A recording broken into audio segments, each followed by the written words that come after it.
Not quite my tempo.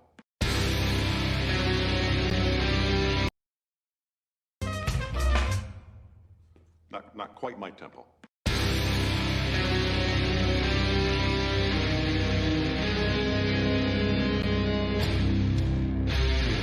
I'm gonna make him an offer he can't refuse.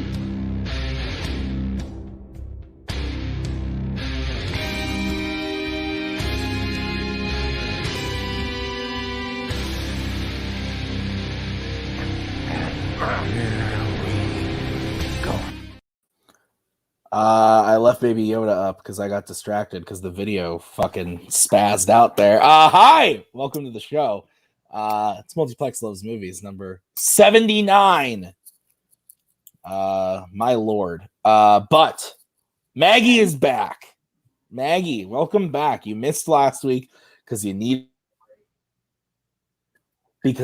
a break, but then you still listened to the show just a few feet away. So how are you? And are you excited to be back on the program? Yes. How are you? Yes. Good to know. Yes. All right. So Nick, you were here last week. We had a very spirited conversation about fandom things, and I don't think we have. Oh no, we do have one fandom thing tonight. So how are you doing? And are you excited to be back? Cold, sir. But it is very cold in space. What the hell are you talking about? I don't know. I'm fucking losing it. It's been a long fucking day, and I'm just tired. But I like movies, so let's talk about the news and shit, Tim. All right, yeah. And Boatman is here. Boatman, it's been a minute. Oh, beautiful. Just keeping track of the tally. Absolutely. Thank you. Someone's got to do it. So thank you very much. Boatman, it's been a while since you've been here. How you doing? I'm happy to be here. I have not been on for a while just because of trivia studying and real life stuff. And it's good to be back and just chill. Absolutely. So we don't have a big show today, but we have a couple things that happened this week that I think are worth talking about. Interesting stuff. So we're going to get started right away with probably the biggest thing that happened this week, and that is A Quiet Place 2. Its release date has been moved up. It was going to come out in September. It is now coming out Memorial Day in May. This is a big deal. So this is being put out by Paramount. Originally, it was going to come out the second week of March in 2020. That was right when everything happened, when COVID hit, and it was delayed indefinitely. And then I think it was rescheduled to this last September, which it was pushed again a whole year to September 2021. But now we're seeing it move up to Memorial Day. This comes after Fast and the Furious 9 got moved off that date. So Fast and Furious was going to come out Memorial Day weekend. It pushed itself to the last weekend of June, so just a month. Don't know why that's the case. But now Quiet Place 2 moves itself up to May of 2021. So we get to see this movie a lot earlier than we anticipated.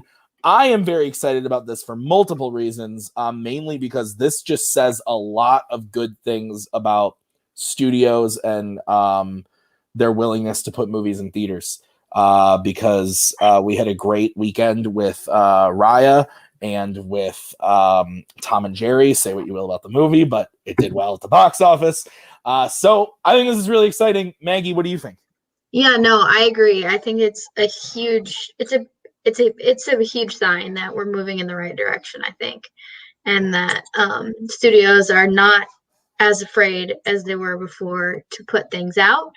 I mean, I don't think that they would move it up if they didn't think that they were going to make something on it, because obviously it came out right when shit was hitting the fan, so they had to push it, but they would be they know this movie, if it had come out at a normal time, would make a fuck ton of money. So the fact that they're willing to move it up to May and put it out makes me feel good. Makes me feel good about how they think the industry is progressing. And like you said, the box office this weekend is a good indication of that, and even the international box office as it just keeps growing. So Yeah, the first Quiet Place made $50 million opening weekend domestically on a $17 million budget. It went on to gross 188 domestically and 340 worldwide. So this movie, like Maggie said, is going to be a moneymaker. In a normal time, it would be a big moneymaker.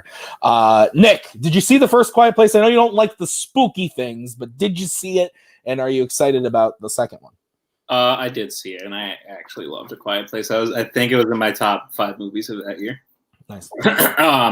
There's a few like movies like Don't Breathe and A Quiet Place that made me like start to kind of like horror, and now I don't anymore because it's still scary. But no, I loved the first A Quiet Place. I echo everything you guys said about it looking good in terms of just the movies reopening.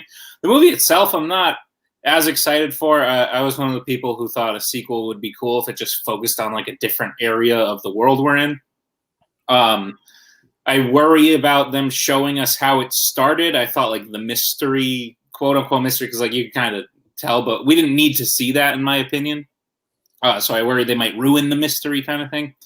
But I do like Emily Blunt and the kids, so it would be cool to see what they do after. Overall, I have mixed feelings about the second one coming out, but I'm just excited for movies to come back in theaters because I want to see them. Absolutely. Boatman, you watch a lot of movies, but I have no idea whether you've seen this movie and what you think about it. So what do you think of the first one? And does this, are you going to see the second one in a theater when it drops? I saw it in theaters. I enjoyed it. I didn't love it like some people did, but I thought it was pretty good. It's one of those, just interesting concepts that just kind of, I don't want to call it a gimmick because I think it is better than a gimmick, but like it's kind of an interesting just way of, oh, you can't talk, and that's kind of just the premise of the movie is just kind of waiting on the sound, and I think that really worked for the film. In terms of the sequel, it's not necessarily a film I needed a sequel to, but the trailers have looked pretty good, and I need to go outside. I need something there. So if there's something in theater, I'll go see it.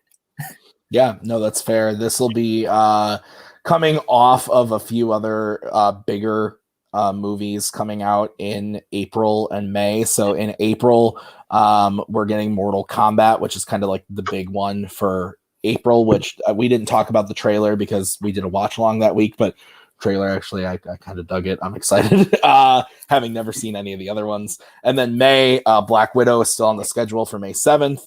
Peter Rabbit 2, actually not a movie I'm excited for, but a big family title from Sony, actually pushed up from August to May as well. And then we're getting Free Guy, Spiral, Cruella, and A Quiet Place 2 now, all at the end of May there in the last couple of weeks. So May is shaping up to be a pretty great month for movies, whether those are movies that excite you or not. I'm excited for a few of them, and they're just like big titles that I think we're finally going to get to see. A title that we're not going to get to see anytime soon, but I think that may be okay, is Minions, The Rise of Gru has been delayed once again. It is now coming out in June of 2022. At the point that this comes out, it'll have been 5 years since Despicable Me 3, and will have been 7 years since the release of the first Minions. This movie was supposed to come out last summer of 2020. That obviously didn't happen. And now it's being delayed to next year. This is another Universal property. And I think what this one comes down to is, I think, if I'm not mistaken, other than Fast and the Furious, even more so than Jurassic Park, this is Universal's most profitable franchise. I think the Despicable Me franchise has made more money. It's made like $3 to $3.5 billion over the course of 4 movies, which is kind of insane. It's a largely profitable franchise, and it probably just want to get it into a spot where it can capitalize on that more so than something like a Fast and the Furious, which is going to be profitable pretty much no matter when you put it. There's the second one. Yes, Nick, you look like you want I was to gonna vomit. say, Nick looks. I thought he was frozen really for a second. the way No, he was sitting there like that. He wants to vom. Nick? What got do you think? Have you seen all of these films? And are you excited about Illumination joining Fandom?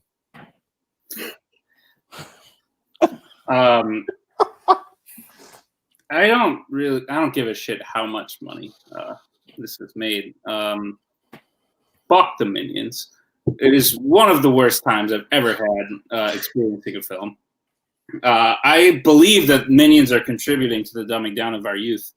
And also, I don't care. Gru, you were great in the first movie, and then after that, you sucked. And the Minions, you also have sucked always. I will give you $3.5 billion paid over a long period of time to not ever let anyone see this movie. 2022, not late enough. Keep pushing it. Keep it going. Boatman, I feel like you probably love the Minions. Tell me about it. I'm a little bit offended by that. Just a little bit. Just a little bit. Do you like Despicable Me? I like the first Despicable Me. Okay. I will say I really liked it. And every sequel, every Minion meme my aunt posts on Facebook, every subsequent thing involving that franchise has made me hate the first movie a little bit more. But I can still appreciate the first movie for what it was. I despise the Minions as characters because I think they're like just side comic relief that don't have anything to do with the story. It's just bouncy and that. I don't know if I quite would go as far as TWOHIG in terms of the hate. I think he went a little overboard, but I'm not a fan of the Minions. I think just cinematically they don't work very well.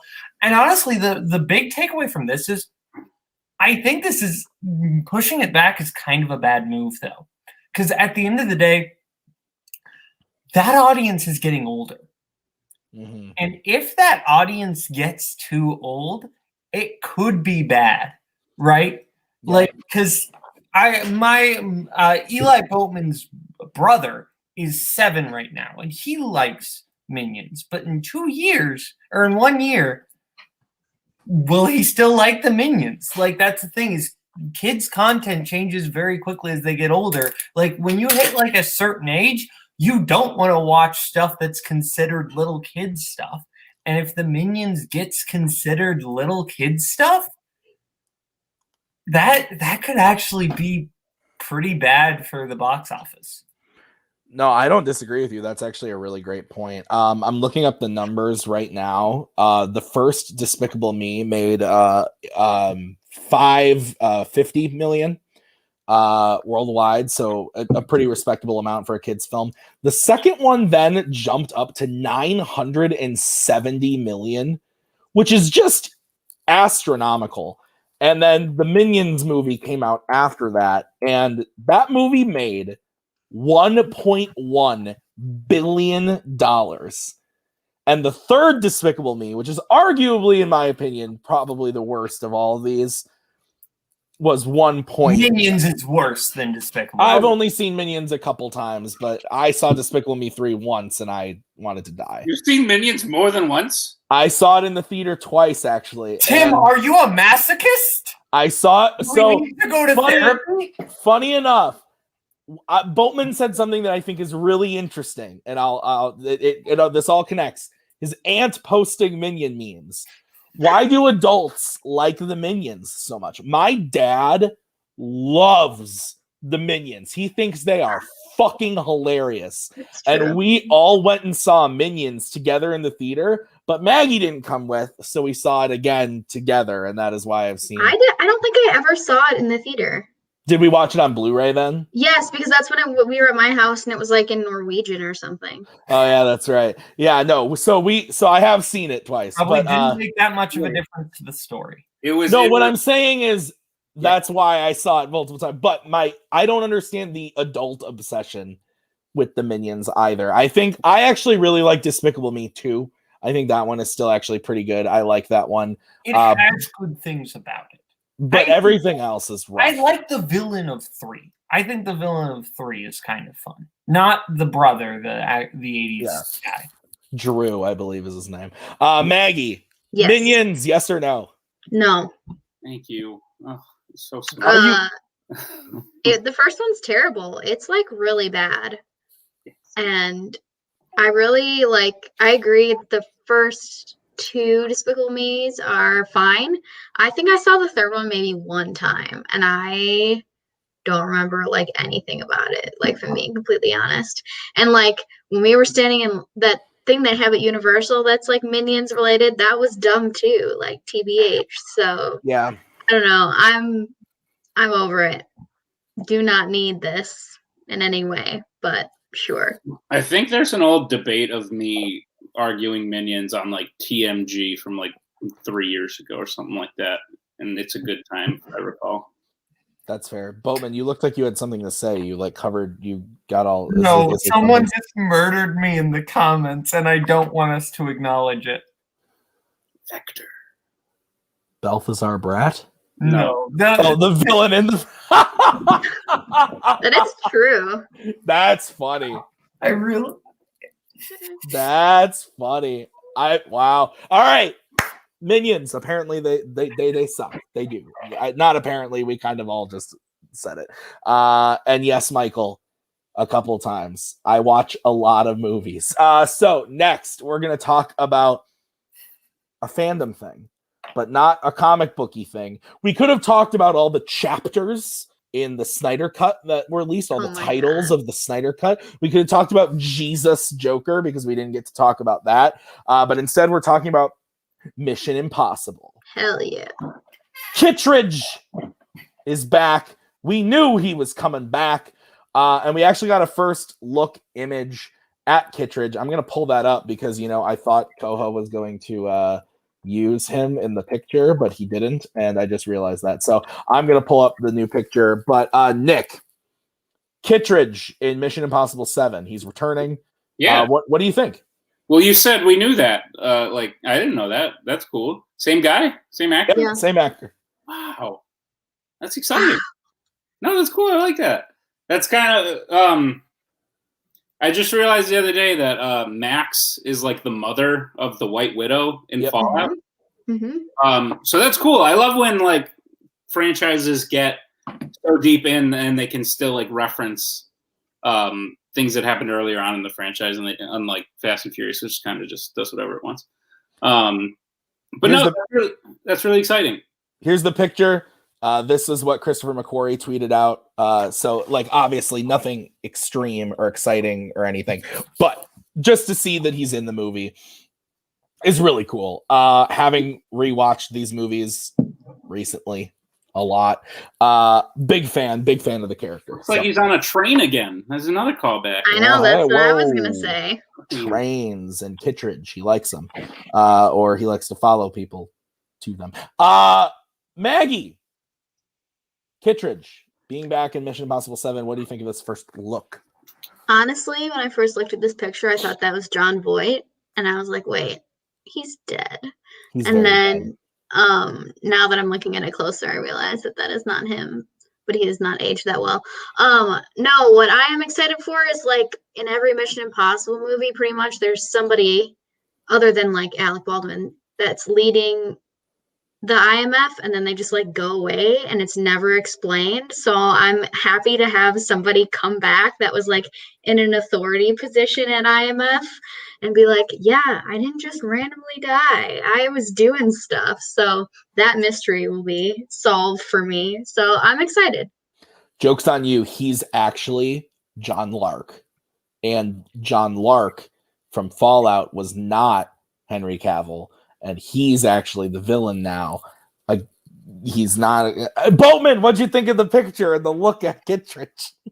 To kind of go off of what Maggie was saying, the IMF director has about as much job security as the Defense Against the Dark Art teacher at Hogwarts. It's fair. But whoever decided that they needed to get rid of Kittredge, I want them manning a radar tower in Alaska by the end of the day. Kittredge is honestly one of the best parts of that first movie. On my most recent rewatch of these, Kittredge was so much fun. I really like him as IMF director. I'm glad to see him back. And I think that's one of the best things about Fallout. And I'm glad they're keeping it in that direction, that Fallout like started to bring back elements of all the other movies instead of like, because really before Fallout, you could have watched all of the movies in their own bubble and it wouldn't have made a difference, right? Besides like little things, but really nothing affected the other. Yeah. Now, like Fallout made the world feel consequential, and I'm excited that it's going to be the same case for 7. Yeah, I'm really looking forward to this movie. We were supposed to see this in November, I think, is when it was originally going to release. That obviously didn't happen. But now, if I'm not mistaken, when is this thing coming out? Let me pull this up. Mission Impossible 7 is coming out this November 19th, 2021. So we are going to get to see it soon. And if I'm not mistaken, Mission Impossible 8 will then be releasing the following year. November 4th, 2022. So we are getting back-to-back years of Mission Impossible. I'm very much looking forward to it because these movies rock and I like them. So let's move on to the next thing, which is another kind of casting thing. We got some casting news for Pinocchio, the Disney movie remake, live action. It's happening. And Joseph Gordon-Levitt is going to play that little cricket, Jiminy. It's going to be Jiminy Cricket. Okay, sure. I like Joseph Gordon-Levitt. I think he's a good actor. He's kind of had a weird career where, like, you know, he was a child actor, but then he got really famous kind of overnight with Inception, and then he was in Dark Knight Rises, and he did Don John, and then all of a sudden he kind of fell off the face of the earth for a while. And now he's just kind of making a comeback a little bit now because he was in Trial of the Chicago 7, and then he was just in something else. I don't remember what it was. But it's The Number. It's the movie. Yeah, it's 7,500. Is that what it is? Yeah, that's what it is. So he's doing things again. I think this feels fine. It's not who I would have. I don't know who I would have picked because I don't know. Is this going to be a little CGI character, or is it going to be like a green Joseph Gordon-Levitt walking around in a suit with a top hat? Like, I don't know. I don't know what it's going to look like. But we already have Tom Hanks as Geppetto, and now this, and I believe this is being directed by Ron Howard, if I'm not mistaken. So, I thought it was. It's Zemeckis. It's Zemeckis. Yeah. And Gordon-Levitt has worked with Zemeckis before on The Walk. Right. So, yeah. So, I mean, this is fine. I'm fine with this. Boatman, what do you think? I mean, do we need a Pinocchio movie? Like, we don't. We don't. I really don't need at least like a Disney style Pinocchio remake. Wasn't Guillermo del Toro going to make a Pinocchio? He is. I believe it's a like stop motion animation, like horror-esque like version of the story, and it's going to be on Netflix. I am totally okay with like a different, like darker, like an actual like faithful adaptation to the book, like Pinocchio movie. But I don't really need a Disney-style Pinocchio movie. I can argue we don't need most of these Disney remakes, and most of them don't do anything different, so I don't like them because there's no reason to watch them when you have the originals. But if this movie goes for a different angle somehow, I'll watch it. I think the ones that at least try for something different, I'll like, but I feel like this is going to be like the Beauty and the Beast remake. It'll look great, it'll be nice, and people will like it, but it will ultimately be empty calories and have nothing new or notable about it. Maggie, do you want to respond to the Beauty and the Beast comments? I shouldn't have said that. Before giving your Pinocchio thoughts. I mean, I think that he's wrong, basically, about Beauty and the Beast, but that's fine. There's a huge difference between Pinocchio and Beauty and the Beast. The original source material of Beauty and the Beast, like the original Disney animated movie, is like amazing. Pinocchio sucks balls. So no one cares about Pinocchio. Like, I'm sorry, the story is stupid and annoying and makes no sense. So not a fan. I would much rather watch the Guillermo version where it's going to be horror-esque and maybe make it like stop trying to play off kids turning into donkeys is like a fine thing, and like that's not a horror movie.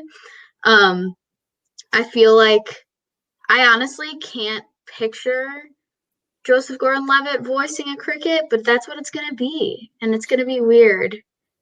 And I don't know how I feel about this whole project generally. So what are you guys laughing about? Nothing. Not you. Something in the comments. You're fine. Okay. You're fine. Keep going. Oh, are you talking about Garth's comments that I see now? Yes. Well, I feel like Yikes. okay. Anyway, moving on. My take is this is dumb generally, and if Joseph Gordon-Levitt wants to be in it, then good for him. Nick, I have good news for you. This will be exclusively on Disney Plus, so you do not need to worry about watching this movie to study for trivia. That being said, Is it really going to be exclusively on Disney Plus? yeah, this is a Disney Plus Disney live action film. What's even the point? Yeah, I just jumped And- off the ship. So, do you care about this at all? And tell us, why is Pinocchio from Shrek the best version of Pinocchio?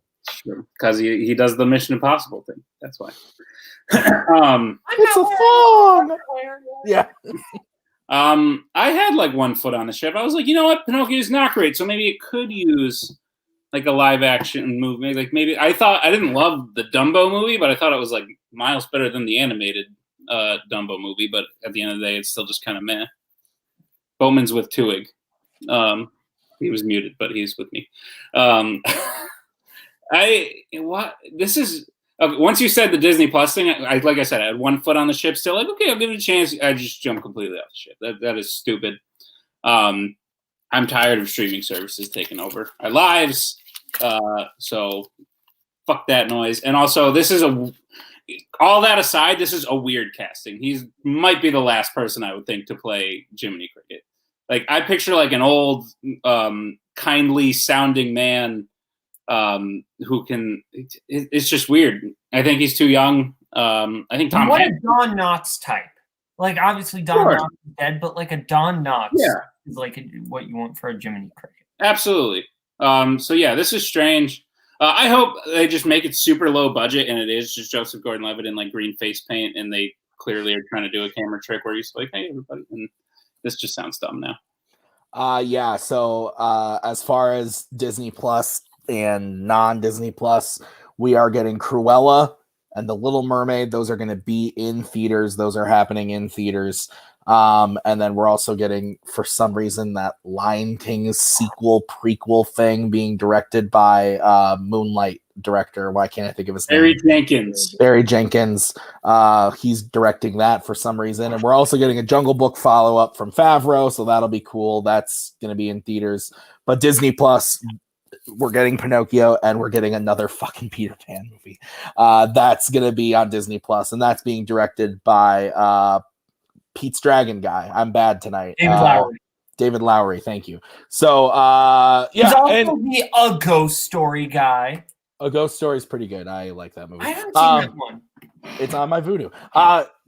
The biggest, if we're going to like talk about how shitty all the Disney Plus things is, the biggest crime that Disney Plus is doing with live action films is Disenchanted. The sequel to Enchanted is going straight to Disney Plus, and it makes me want to die. We talked about it on this show when it was announced, when we did the whole Disney Investors thing. That is the biggest crime to humanity. Enchanted is an all-time classic. That film is wonderful. Amy Adams is great. Patrick Dempsey is serviceable, and James Marsden is wonderful in that movie. He's a delight, Tim. He's a delight. I've been dreaming. Okay, so anyway, that movie should be coming to theaters. I hate this timeline. Let's go into the last thing, which is a pretty big story. This Billy Eichner is penning and starring a film called Bros for Warner Brothers. This is said to be the first major studio film about a gay couple. So that's really cool. I like Billy Eichner. I don't follow him on Twitter or Instagram or any of those things, so I don't really know a lot about him. But what I do know about him is I watched Billy on the Street on YouTube, and I think it's very funny. And when he has shown up in movies, I've enjoyed him. Save for I actually no, not say that. I think he's pretty good as Timon in Lion King. The movie's bad, but I think he's pretty decent in it. So this excites me. And there's the next one for you, Boatman. So this excites me that he's writing it and gonna star in it. It's being directed by Nicholas Stoller, who directed the Neighbors films as well as Storks, and he did another bigger comedy. I don't remember. Oh, he did Forgetting Sarah Marshall, right? Yes, Forgetting Sarah Marshall. Absolutely.